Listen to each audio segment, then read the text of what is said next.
pluralismo de fontes. Por que eu estou levantando essa questão? Vou fazer o que Porque o que me interessa? O que me interessa é a absorção de políticas públicas. Estou imaginando eu como, não um filantropo, não um humanista, mas alguém que, sem cair aí no pieguismo, como alguém que deseja, né, a possibilidade de uma vida de partilha, em que eu não quero ser egoísta, né, e nesse sentido eu tenho a ideia de solidariedade, de compaixão. Como é que se organiza uma nação no qual a democracia seja um instrumento de proteção dessa condição de partilha social e econômica?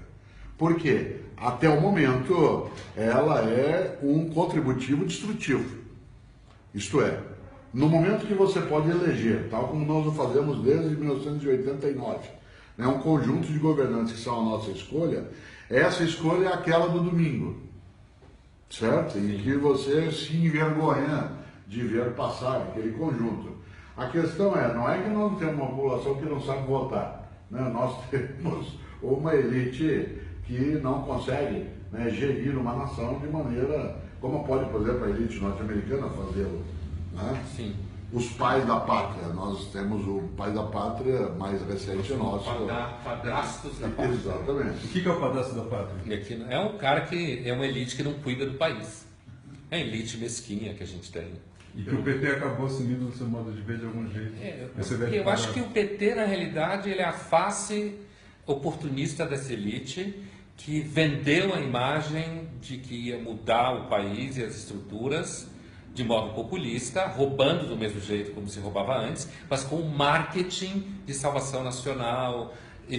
Eu acho que o PT pegou historicamente ali a linha da final da ditadura, ele mordeu um nervo ali, que é um nervo que fala dessa vulnerabilidade do país social. Ele mordeu esse nervo e armou um partido em que, na verdade, funciona do mesmo jeito dos outros, certo?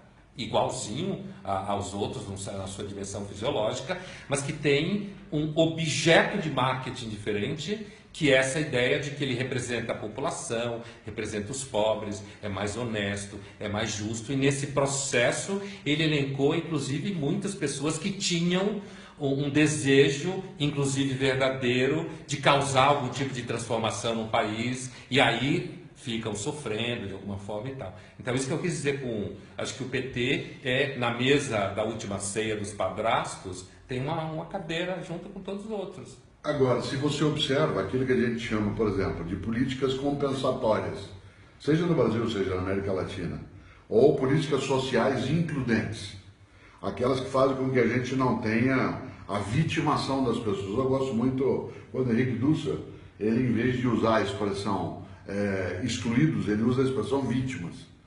Porque toda vez que você usa a expressão excluídos, você está até supondo que a pessoa possa partir por si mesmo, ou não deu para ela chegar, ou ela não quis entrar. Ele usa uma outra expressão que eu acho forte. Nós temos uma organização de vida que tem vítimas. E quando você trabalha com a noção de vítima, não excluído, você tem a percepção daquilo que é a autoria. Qual é a autoria? Aquilo que na América Latina, e várias vezes no Brasil, especialmente no governo Getúlio, uma parte do governo João Goulart, naquilo que ele pôde fazê-lo, né, e mais recentemente, né, nos governos do PSDB e do PT, nós tivemos algumas coisas que foram chamadas de populistas. Mas populismo é o quê? É aquilo que tem políticas sociais ligadas ao movimento de redistribuição de renda, de inclusão social, ou o populismo é, como se usa no imaginário da fala norte-americana, todo governo que quer encantar por um messianismo, como a gente lembrava antes. Isto é, aquele governo da promessa. Mas se nós observamos, quando você olha a história, o canal pode até destrinchar um pouco isso. É o governo Getúlio, especialmente o segundo, né, não o primeiro, ele tem um nível de inclusão em relação a essa massa, né, desfavorecida no cotidiano, que é superior a outras políticas. Você se sente traído? Você se porque você sempre foi alguém ligado ao PT. Desde a origem eu fui ligado ao PT. Deixei de fazê-lo como filiação na última década em função de um movimento que retirou, por uma parte da prática, aquilo que era o original, né, do impulso. Né? Isso não significa que o petismo, enquanto inspiração original, tenha desaparecido junto com a prática do partido PT em vários níveis. Há um petismo original que ainda está em várias pessoas que não estão no PT, várias delas. Assim como há uma social-democracia, né, que é aquela que nasce no Brasil que depois dá origem uma parte ao PSDB, que não é representada em parte dos governos do PSDB, mas que tem um impulso de união que às vezes se tenta mexer. O que eu tenho dificuldade é imaginar que todas as vezes que se dá um passo na política de inclusão social, isso é taxado de populismo, né? Se observa, se fala demais hoje, né? Não estou falando da Venezuela, né? Que é outro tipo de marcação, né? Que é um modo curioso, né? De uma ditadura mesclada com outras coisas, mas a ditadura que é aquela que se coloca como sendo a impossibilidade, né, de um outro modo de ação, de percepção, ela não é estranha à nossa história, nem nos nossos momentos de democracia. Eu acho duas coisas sobre o que você está dizendo, Cortella. Eu acho que as duas coisas, você perguntou o que é o populismo, acho que são duas coisas que se aproximam, mas necessariamente não são a mesma coisa. Eu posso sustentar políticas de inclusão social e não ser populista, e posso fazer críticas a políticas de inclusão social, no sentido de que eu posso duvidar delas dizendo que você cria cidadãos dependentes, que passa do lugar da vítima para o lugar daquele que tem direito porque é vítima e, portanto, é bom ser vítima. E eu posso fazer essa crítica a políticas de inclusão social, não chamando elas de populista. Elas não são em si populistas, certo? Elas são fruto de uma compreensão de sociedade em que o Estado deve, ou ONGs, né? Mas falando do Estado, o Estado deve tomar atitudes para, de alguma forma, resgatar dívidas históricas. Para isso, eu tenho que aceitar o conceito de dívida histórica, tenho que aceitar o conceito de que o Estado deve fazer isso, tenho que circunscrever a noção de dívida histórica como um fato auto-evidente, eu tenho que aceitar a ideia de que existe um mecanismo racional de pagar essa dívida histórica através de políticas públicas que paguem ela para as vítimas e tal. Eu posso fazer uma crítica a essa ideia dizendo que, na realidade, isso se transforma no mercado de corrupção interna ao Estado, que uma burocracia vai ganhar dinheiro com isso, uma burocracia vai criar empecilhos ao próprio funcionamento do Estado, inclusive na ideia de resolver problemas das supostas vítimas históricas. Então, acho que uma coisa é esse universo que eu posso defender e entender no conceito, aceitando o conceito de dívida histórica e resgate da dívida, e posso criticar, não aceitando o conceito, ou achar que o mecanismo se transforma numa outra frente de mercado de tráfico de influência e tal.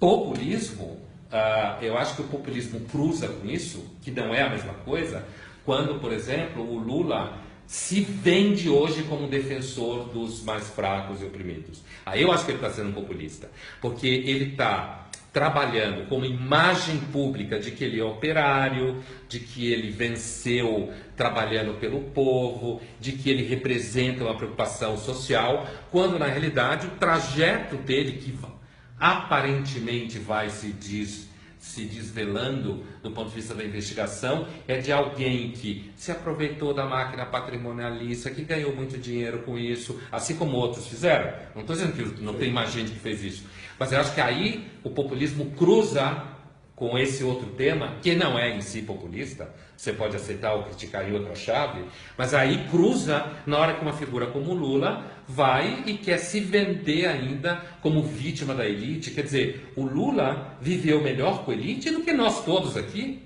Ele partilha da elite muito mais do que nós todos. Qual é o todos. truque dele das pessoas acharem que ele é o... Vou botar um historiador agora. Por que o Getúlio se matou? Porque, mais uma vez, as forças se reúnem contra o povo, não me surgem academia e não me dão o direito de resposta. Do Galeão de Curitiba. Mas você compara o Getúlio com o Lula? É possível uma comparação, mas é preciso fazer uma distinção para historiadores. O conceito de populismo é cada vez menos utilizado hoje em história, porque ele é uma construção de dois polos. De um lado, pensadores ligados aos partidos comunistas, que consideram o populismo uma estratégia conservadora de uma determinada etapa da construção do capitalismo, e, por outro lado, o pensamento liberal, que acha que toda política de saneamento financeiro pró-bancos é uma política de equilíbrio fiscal e toda política pró-população é populista.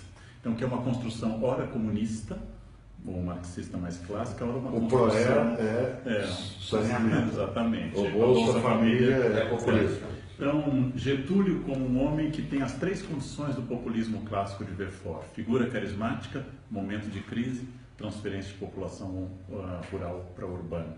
Ou seja, ele se torna um coronel no momento que as classes não conseguem mais estabelecer o controle, nem cafeicultores oligarcas, nem a jovem Fiesp na década de 30. Então, sim, é populista nisso, mas o conceito de populista é um pouco problemático. Porque, como lembrou quando esse oportunismo, eu diria que é realismo. Em determinados momentos, a Fiesp precisou do Estado, ou para substituir importações, ou para criar Instituto do Açúcar, do álcool, do pinhão, do sal, ou para reprimir movimentos sociais. Quando ela precisou, ela defendeu ditadura. Quando ela não precisou, ela voltou à tradição liberal. Menos impostos, mais riqueza, mais circulação. Isso não é exatamente oportunismo, mas é um senso de realidade. O problema é o idealismo. O socialismo que o Pondé atacou antes como incapaz de resolver os problemas, ele tem um poder imagético fundamental. Ele é uma utopia. E tudo que aposta no melhor do ser humano, como um projeto utópico e não distópico, ele é maravilhosamente magnético. Mas no final é uma ilusão. O problema é que a utopia tende a ser uma maneira de corrigir o real, como Thomas More quando inventou a palavra, ou A Cidade do Sol do Campanella. E ele se transforma em distopia. E o capitalismo liberal, quando Adam Smith estabelece uma teoria, ele é absolutamente anti-utópico. Ele diz, padeiro, Adam Smith, não acordou cedo pelo meu bem-estar. E eu não vou comprar o pão pelo bem-estar deles. O egoísmo do padeiro e o meu se juntaram para produzir um bom pão. Uma boa padaria. Uma boa padaria. Então, apostando no pior do ser humano, o capitalismo tem sido notável. O pior, quer dizer, inclusive criando a ideia... E o socialismo aposta, às vezes, no melhor do ser humano Eu acho que o socialismo ele aposta no melhor do ser humano, mas ele ainda é mais fraco do que o cristianismo. Porque o cristianismo, enquanto utopia, enquanto crítica social, herdada do hebraísmo judaico, que já era uma crítica social, o cristianismo ainda tem uma dialética interior que tem noção como pecado, vergonha. O socialismo ele faz uma grande jogada que é o seguinte: o mal está tudo fora de mim. Está na estrutura do capital. O capital é o único que tem a letra escarlate agora. O capital é o mal, a elite é a má, o Estado é o mal e eu sou vítima. E aí, nessa medida, acho que o socialismo é uma utopia ainda mais atraente e mais magnética do que a utopia cristã. E aí dá errado. Né? Mas essa percepção do Adam Smith, na Riqueza das Nações, ela é uma construção utópica também. Não, ela não é uma distopia no sentido original. Eu acho que no sentido que Adam Smith escreveu, sim. Mas o capitalismo pressupõe que, talvez uma questão utópica, de que vai vencer quem for o mais capaz. E isto traz para o indivíduo a responsabilidade. O socialismo vai dizer que vai vencer o que for mais justo. E o cristianismo vai dizer que, vencendo ou não, quem vai decidir é um tribunal de alçada além. STF transcendental. Se você olha, pegar o lema clássico do anarquismo, vou pegar a experiência da colônia Sicília no estado meu, no Paraná, foi esmagada pelas forças, né, da elite. O lema de cada um, segundo a sua capacidade, e para cada um de acordo com a sua necessidade. Esse lema é discordável? Veja, aí eu vou É discordável? Não, você acha? Sim, de cada um de acordo com a sua possibilidade ou capacidade, para cada um de acordo com a sua necessidade. Assim, eu tenho uma residente no MIS, naquele meu projeto lá já de 5 anos, que a gente escolhe lá 4 e tal. O projeto dessa menina é um projeto fazendo documentário em cima de ateliês em rede e coletivos. E ela migrou o projeto de pesquisa do porquê que nenhum deles dá certo. Por quê? Porque na hora que cada um na sua medida, cada um na sua necessidade, hoje eu não posso pagar a minha parte da conta de luz, porque não sei o quê. Amanhã o outro não pode fazer aquilo. Então eu acho que há um erro na fonte, por isso que eu brigo tanto com o Rousseau, há um erro que alimenta todas as utopias socialistas, é o erro da compreensão. Mas ele vai te trazer lá. Você não está com sede? Eu sei que a pergunta pode ser simples, embora mas vocês tenham vindo no deserto, vocês dois, nós não viemos, né? Vocês estão... deserto, de Deus. Cada um de vocês... Culpa de quem? Desliga isso aí que eu vou falar de quem. Não, peraí, só aqui, ó. Não fala. É Moisés do lado errado. Não fala. Você está... O brasileiro... O povo que demora 40 anos para atravessar 170 quilômetros. Foi uma licitação. É ruim, né? Foi uma licitação. Você... Natural, gelada. Gelada, mas o poder também Eu quer. quero gelada também, por favor. Você está otimista ou pessimista? Você acha que o Absolutamente otimista. Né? Você diz em relação à condição. ao Brasil, Sim, a sim. democracia... Eu acho que é um momento de a- aprendizagem. Como eu digo sempre, não há cura sem febre. Né? O Pondé, que estudou medicina até determinado ano, sabe. Há uma série de infecções em que sem a febre não há possibilidade de descarte. Esse meu otimismo não é brincar de poliana, é um otimismo crítico. Eu acho que a gente está depurando as instituições e num momento pedagógico inacreditável. Meu maior exemplo disso, você para o Rio de Janeiro, e eu estava numa palestra outro dia no Tribunal de Justiça no Rio, fica ali na área central, perto da Praça 15. Né? E de maneira geral, quando você vai ali atrás da Candelária, tem uma série de bares em que as pessoas ficam, porque é a área portuária ali perto, né? Um monte de homens, estivadores, etc., homens e mulheres, mas mais homens. Durante anos, qual é a cena que eu via? Naqueles balcões de bar do Rio, que tem a televisão na frente e a estante lotada de garrafa, né? Sempre gente lá de calção, chinelo de dedo, como a gente chama em São Paulo, camiseta sem manga, falando, vendo futebol, etc. Outro dia passava eu lá, o que eles estavam vendo? O julgamento Supremo. As pessoas paradas à tarde vendo o julgamento Supremo. Você pode dizer, bom, mas ela não está entendendo. Mas ela está entrando num universo que é absolutamente novo. Mas é a crise que fez isso. Claro. A democracia Claro. só funciona com conflito. Eu não tenho com dúvida. briga. Não tenho dúvida. Senão a gente vai pra praia. Então, o conflito é absolutamente criativo nisso. O confronto é rejeitável.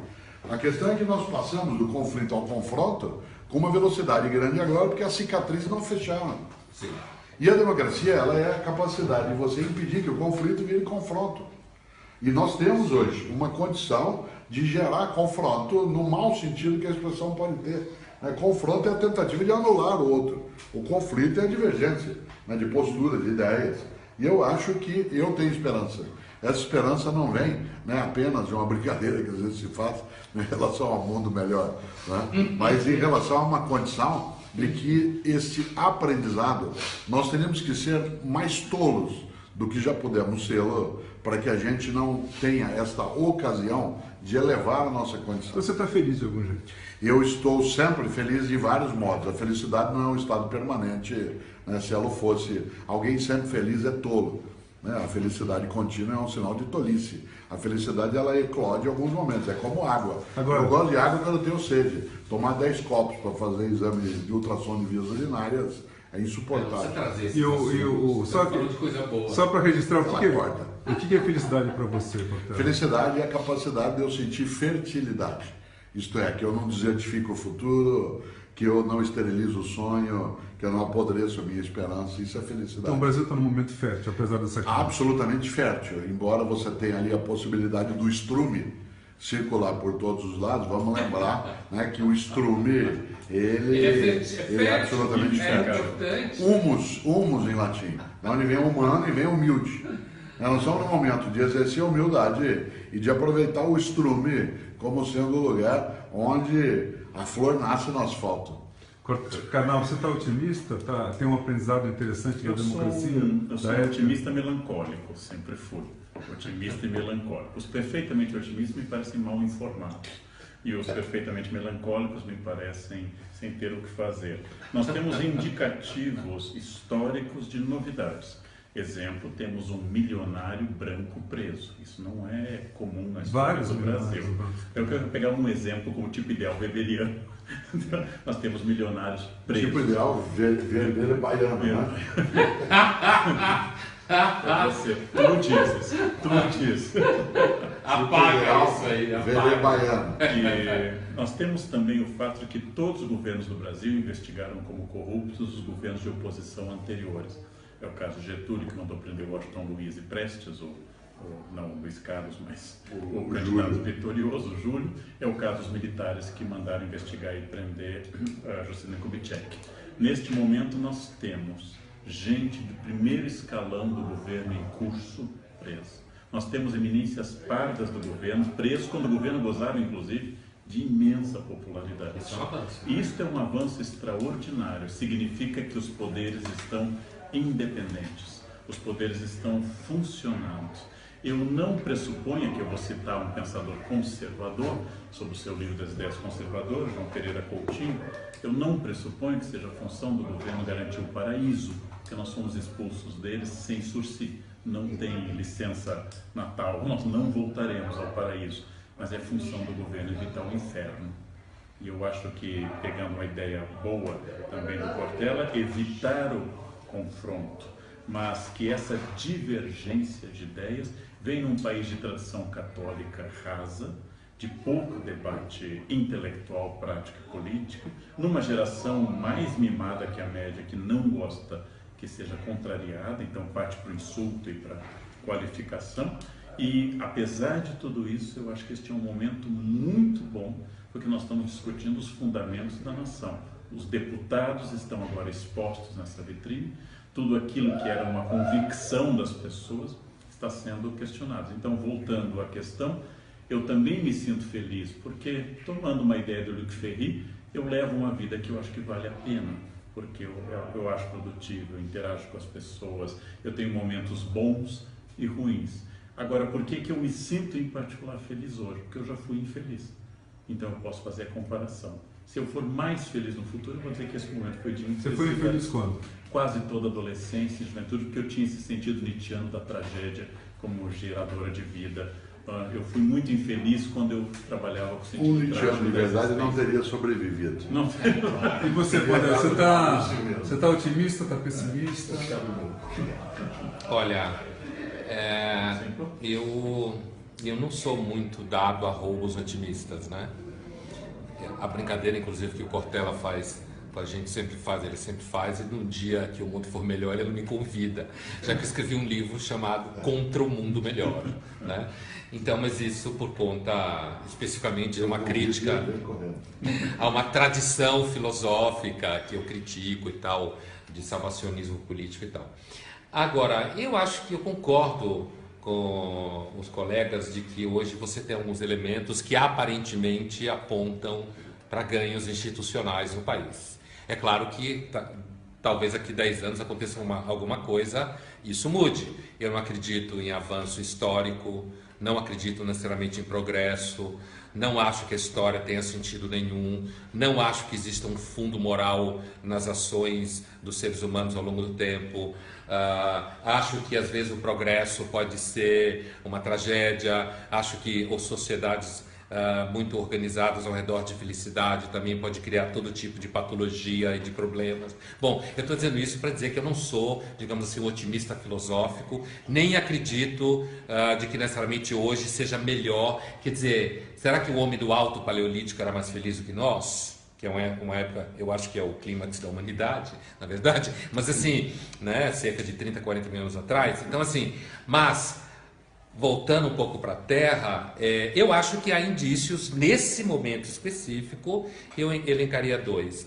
A operação institucional, que falava o Karnal, acho que há um indicativo, e uma certa polarização e uma certa violência ao redor do debate político, que apesar de não ser legal, indica um maior comprometimento, um maior interesse. Vitalidade. Maior vitalidade, isso aí. Tem uma maior vitalidade no envolvimento com a coisa política.